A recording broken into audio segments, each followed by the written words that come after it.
Good evening, YouTube, and welcome back to Paisano's Music and Vinyl Talk. I am your host, Paisano. Genevieve is not with us tonight. She was a little on the tired side and decided to turn in for the night. You know, those teenagers, they need plenty of sleep, right? Alright, I'm sure she'll be back for the album draw on Monday. But until then, let's talk about Boston rock. And Joe Perry's place in it. Joe Perry being one of the guitarists in the group Aerosmith, which has strong Boston roots. And in 1979, there were a lot of tensions going on in the group Aerosmith.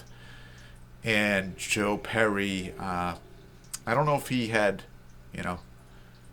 distinct plans to leave, but he definitely was maybe feeling something was coming, and he kind of got a project together, the Joe Perry Project, to be exact. And after a gig in Cleveland, there was a fight backstage between Joe Perry's wife and bassist Tom Hamilton's wife, in which milk was dumped on somebody's head. Joe Perry's wife dumped milk on Tom Hamilton's wife's head. And Steven Tyler always joked that Aerosmith broke up over spilled milk. So Joe Perry left, and he devoted himself to the Joe Perry Project. I think they made 3 albums. I mistakenly said when I did the album draw that they made 1, but I, gave myself an out. I said I might be wrong, and I was wrong. I think they made 3. This was the first one and the best-selling one. It sold 250,000 copies, which is really not Aerosmith numbers, but 253 copies, that's all right. He chose Ralph Morman, a little-known singer, for vocal duties, David Hull for background vocals and bass guitar, and Ronnie Stewart on drums. Hardly household names, but I listened to the album, and all pretty competent. This album came out in 1980, I believe, and is a product of the times. No doubt. Definitely a 1980 hard rock record. Songwriting is decent. Musicianship, decent. Ralph Morman isn't, Steven Tyler. We all know that. And Joe Perry being the only guitar player in the band, didn't have Brad Whitford with him.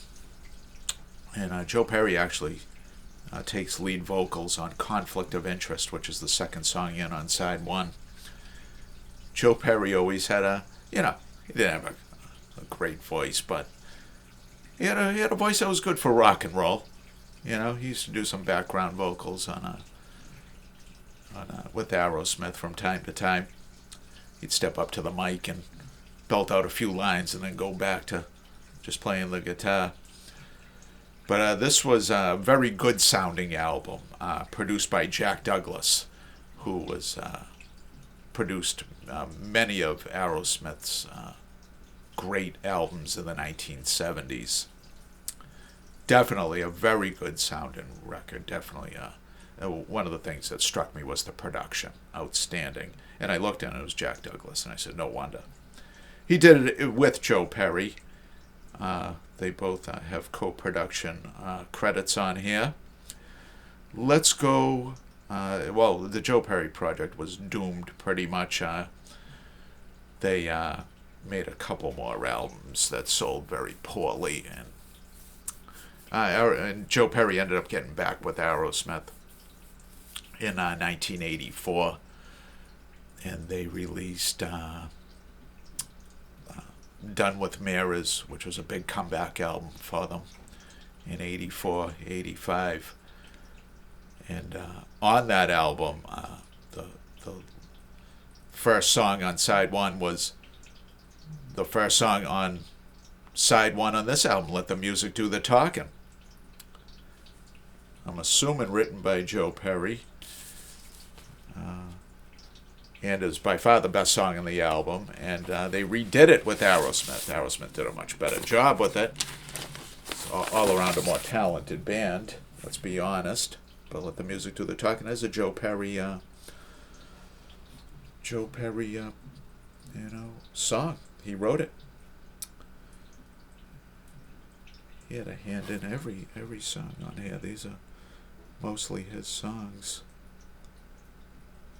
Yeah, gets most of the songwriting credits on here. Let's take a look at the vinyl. Classic Columbia label, Aerosmith's old label. Before they signed with Geffen, back when they had their comeback in the 80s. But let's go over the track listing, shall we?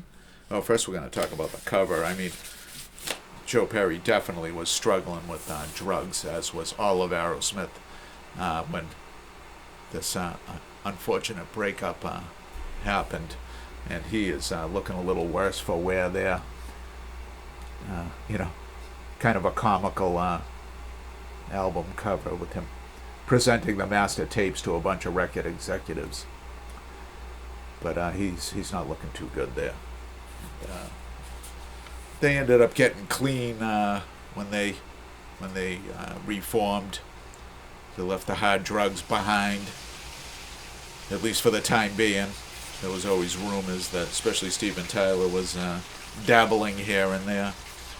The track listing, side one, Let the Music Do the Talking, Conflict of Interest, Discount Dogs, Shooting Star, and Break Song. Side two, Rockin' Train, The Mist is Rising, Ready on the Firing Line, and Life at a Glance. Yeah, good rock and roll record. Not as good as an Aerosmith record, a typical Aerosmith record, but a good rock record. Listen to it from start to finish, probably for the first time ever. I've owned this forever. Bought this back in the mid-'80s. Probably at Quincy Records in Quincy, Massachusetts. All right, I think the back cover is Joe Perry pensively looking at his newly formed group there. Snapshots of the other band members there. All right, I think that's about all I got to say about this one. Tune in Monday night. We're going to grab the Pittsburgh Pirates hat, give it a little shake-a-rooney, come up with another album. And we'll talk about it next week, and I will give you my honest and heartfelt thoughts on it, as always. Until Monday night, YouTube, thank you, and good night.